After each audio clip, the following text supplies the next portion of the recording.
What's up, marketers? In today's video, I'm going to be exploring the top 10 mistakes you need to avoid on your Facebook ads in 2022. Now, these mistakes are also the most common that I see while performing account audits on potential incoming clients at the agency where I work, Thesis. Some of these are going to be pretty complex, but some of these are also really easy fixes. So let's go ahead and dive right in. The first mistake is using a Facebook ads funnel or using traffic campaigns, brand awareness campaigns, or engagement campaigns when really your goal is sales. This is a really common mistake I see newbie media buyers making because they think they need to use a Facebook ads funnel in order to get people to purchase from their website. So what they do is they use engagement campaigns to get social proof on their ads, and then they retarget those people with traffic campaigns, and then retarget those people with conversion campaigns or lead gen campaigns, and then only retarget people who added to cart to actually make that purchase. And here is why that is the wrong approach. These upper funnel campaigns are filled with really low quality people. When you tell Facebook to use an engagement or traffic campaign, they are literally looking at people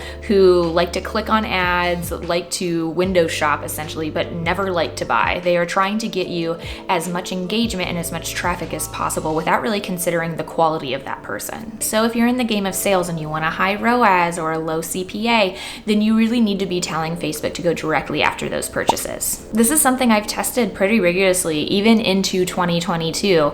I've even tried optimizing for add to carts and using traffic campaigns that optimize for landing page views, and this is still incredibly inefficient. However, if you do want to see what is currently working in terms of account structure, be sure to check out this video that dives into exactly how I set up my Facebook ad campaigns post iOS 14 in 2022. Hint, consolidation is your friend, and for most of my accounts, I am only using 3 conversion to purchase campaigns, even for clients that are spending about $1 million per month. And mistake number 2 is testing more audiences than creatives. This is something I see a lot with account audits, and if I see that they're testing into several different single interest ad sets, testing into several different percentages of lookalikes, this tells me that they're trying to find efficiency in the wrong way, especially if they're not testing into the creative strategy as much. And the reason why this is the wrong approach is because a lot of the targeting on Facebook is already automated. Detailed targeting expansion in some cases is already automatically turned on for a lot of my clients,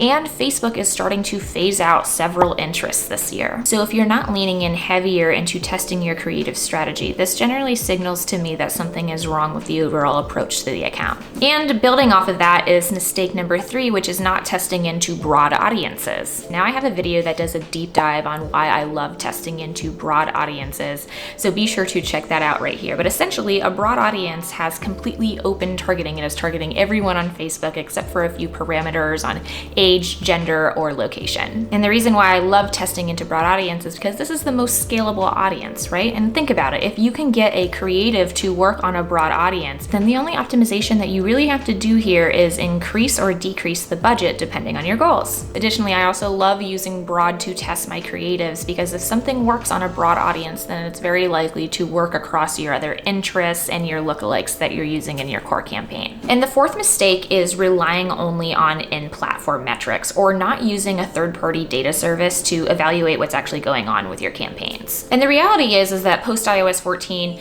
your in-platform metrics are not nearly as reliable as they used to be, especially for things that happen after someone clicks on your ad. So we have a lot less data about people who are viewing certain products, about people who are adding to cart, and even people who are purchasing. And at Thesis, we have a number of ways that we like to do this. Number 1, we do always use Google Analytics across the board for all of our clients.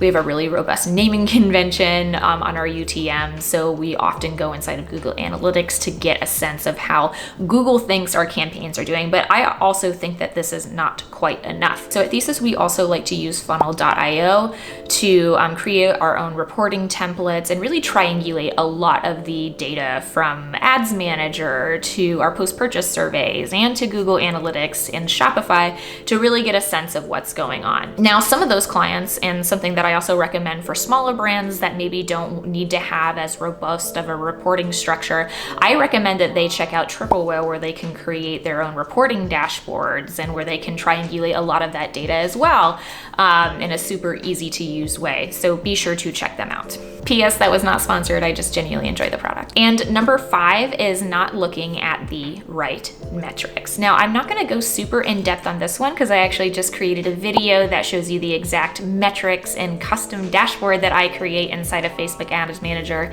that I use every single day with my clients. But the metrics that I often see that people aren't tracking are the ones that you have to customize. So things like your overall conversion rates or your video hook and your video hold rates. But these help tell a really great creative story about how people are interacting with your ads and also about that target audience and what they're doing post-click. Now, I know that we have lost a lot of data from iOS 14, so everything post-click is a little muddy when just looking inside of Facebook's Ads Manager, which is really why you do need a third-party data service. But being able to track that directly on Facebook Ads Manager is a really great gut check. And mistake number 6 is a really easy one that you guys can fix, which is testing into only one creative format. Now, I've seen some accounts where they were only testing into images or only testing into video, and I highly recommend that all of my clients test into all of that. So they have a few ads that are going to be images, they have a few that are going to be GIFs or boomerangs or longer form video or even carousels or collection ads. Now, even though video is like the hot and sexy thing and everyone's doing it, what's kind of interesting is I see a lot of really great performance recently coming out of images because they have a lot lower CPMs and they aren't as competitive as the video space right now. It used to be before actually that I saw videos had a lot lower CPMs because Facebook was trying to push those a lot and not as many people were doing it, but like the word has gotten out. So now it's time to retry some good image ads, I'd say. And mistake number 7 is not considering your landing page or your offer or even your product. Now, I know that this is super, super broad, but something that I've seen a lot with other brands that I've worked with in the past is that they sort of believe that Facebook is going to be this cure-all and that they just need to find the right audience or the right ad to make all of their business woes disappear. And that's why, I often look at the full funnel experience, not just the ad. So I'm also taking a look at, okay, where are they actually sending their traffic? Are they sending it to a collection page, a PDP page, or are they doing like a listicle or a quiz to actually warm up and evaluate that potential traffic? And then also looking at their offer and how they're actually trying to entice people to buy and then buy again. And really, if they are positioning their product in the best way possible. And if you are new to Facebook ads, I'm gonna say that this one, number 7, is probably something that you are not getting right, and you are especially not getting right out of the gate. So as much that you're considering which audiences to test or which creatives to test on Facebook Ads Manager, also really consider about that post-click experience. Really think about which landing pages you're using. And if you're just starting off, don't try and complicate this so much. Try sending traffic to the home page, to a bestsellers or collection page, or even a PDP page of your bestseller. And then again, take a look at your offer. Are you doing something that's enticing for people to want to buy the first time? And how are you getting them to want to convert again so that you can increase your LTV?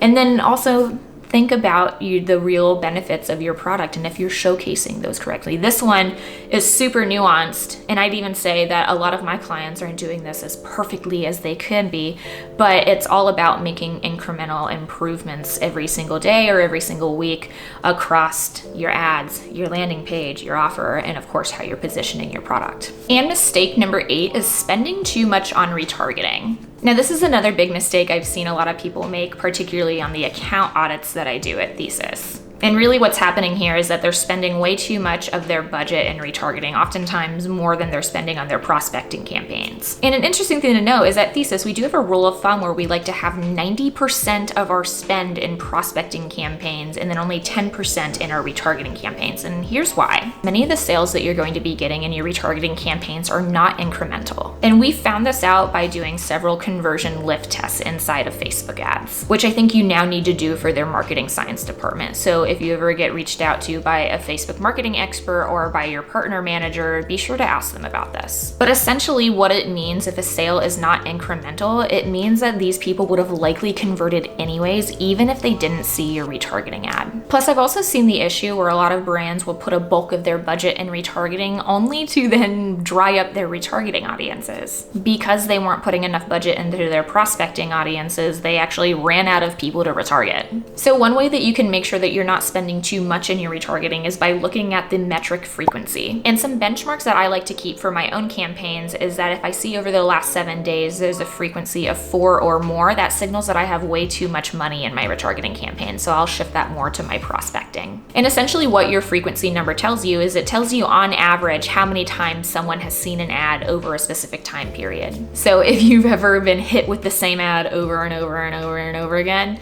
that's because someone's frequency on you particularly is way too high and they've probably put way too much money into their retargeting campaigns. And mistake number 9 is not having a cohesive creative strategy. Now, this is a super in-depth one that I'm actually going to be creating a blog post and a new video in the coming weeks that goes over exactly how I develop a creative strategy for my clients. Some of the highlights here is looking into the kinds of ad types that people are testing.